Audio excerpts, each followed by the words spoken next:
بہت سارے لوگ حرام اس لیے نہیں چھوڑتے کہ یار حلال کمانے جاؤں گا تو بہت چھوٹا سا کام ملے گا، بڑی چھوٹی سی نوکری ملے گی، میں وائٹ کالر جاب کرنا چاہتا ہوں، میرا زمانے میں نام ہے، اور اس وجہ سے وہ سود کا کام کر کے اور ایک امپائر کھڑا کر دیتے ہیں کہ جناب اب اپنا اسٹیٹس بھی تو دکھانا ہے نا، ساری زندگی گاڑی میں سفر کیا ہے، بنگلے میں رہا ہوں، بڑی فیکٹری رہی ہے، اب میں ڈی مورلائز ہوں گا، نیچے جاؤں گا تو لوگ کیا کہیں گے؟ اب لوگ کیا کہیں گے اس کے لیے سٹینڈرڈ برقرار رکھتا ہے، سٹینڈرڈ برقرار رکھنے کے لیے سود پہ پیسے لیتا ہے، اور ایک وقت آتا ہے کہ سب چلا جاتا ہے۔ اگر کسی وجہ سے کاروبار میں نقصان ہو ہی گیا ہے، کسی وجہ سے کوئی آزمائش آ ہی گئی ہے، تو کوئی بات نہیں، اگر فیکٹری نہ رہی، رزق حلال کمانے کے اور بھی تو ذریعے تھے، اللہ کو ناراض کر کے کہاں سے جئیں گے؟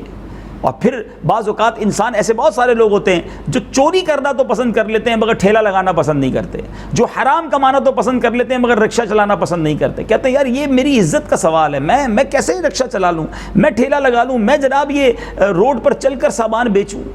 آپ نے سنا کہ جو طلب حلال کے لیے ذلت کی جگہ پر کھڑا ہوتا ہے اس کے گناہ ایسے جھڑتے ہیں جیسے درختوں کے پتے جھڑتے ہیں۔ آپ کو یہ تو پسند رہی کہ آپ روڈ پر ٹھیلا لگائیں، لیکن یہ پسند ہے کہ حرام کما کر اپنے اور اپنے بچوں کے لیے جہنم کا ایندھن کمائیں۔ اگر اللہ نہ کرے رب ناراض ہو گیا اور قبر میں آگ بھڑکا دی گئی، جہنم میں یہی مال عذاب کر دیا گیا تو کدھر جائیں گے؟ خدارا ناظرین، کوئی کام چھوٹا نہیں ہوتا، اور یہ فقط میری جو اپنی ٹریول ہسٹری ہے اور جو میں ٹریول کرتا ہوں دنیا میں، جو میں سمجھا ہوں کہ یہ جو خبط ہے، یہ عجیب سا جس کو آپ کے کمپلیکس ہے، یہ فقط پاک و ہند اور ان ملکوں میں ہے۔ یورپ میں لوگ خوشی خوشی ٹیکسی چلاتے ہیں، بڑا فخر سے بتاتے ہیں کہ میں ٹیکسی ڈرائیور ہوں، میں ہوٹل میں ڈش واشنگ کرتا ہوں۔ وہاں کوئی اپنے آپ کو ڈی مورلائز نہیں سمجھتا کہ اگر کوئی ہوٹل کے اندر بیرا ہے یا کسی جناب اسٹور پہ کھڑے ہو کر سامان بیچ رہا ہے یا ٹیکسی ڈرائیور ہے تو بڑے، میں نے دیکھا ہے، فخر سے تعارف کراتے ہیں، اور اس میں واقعی کیا شرم کی بات ہے؟ ہمارے اسلاف نے بکریاں چرائی ہیں، ہمارے بزرگوں نے ٹوکریاں بنائی ہیں، ہمارے بزرگوں نے جناب جس کو آپ نے مزدوری کی ہے، وہ تو نہیں شرماتے تھے، اور آج صرف شرم کی وجہ سے، یہ کیسی شرم ہے کہ لوگوں کی شرم ہے، رب کی شرم نہیں؟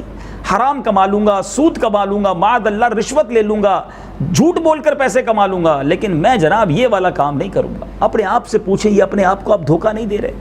ایسا نہ کریں۔ اگر بالفرض دنیاوی طور پر کوئی کام چھوٹا نظر بھی آ رہا ہے، اگر وہ حلال ہے تو وہ برکت والا ہے، وہ آپ کی صحت بھی اچھی کر دے گا، آپ کی فیملی کی صحت اچھی کر دے گا، آپ کے بچوں میں آپ برکت دیکھیں گے۔ حرام کما کر حرام بچوں کو کھلائیں گے، اس کا اثر آپ اپنی آل میں بھی دیکھیں گے، اللہ بھی ناراض ہوگا، اور اس کی جو کانسیکوینسز ہیں، جو اس کے اثرات ہیں، وہ بہت برے ہیں۔ اللہ کرے کہ دل میں اتر جائے میری بات، اور ہم اس بات کو مان لیں کہ ہمیں حرام نہیں کمانا۔ روایتوں کا مضمون ہے جو حرام کھانے کا پہلا لقمہ کھاتا ہے 40 دن تک اس کی عبادتیں مقبول نہیں ہوتی، اس حال میں مر جائے تو اس پر لعنت کی جاتی ہے۔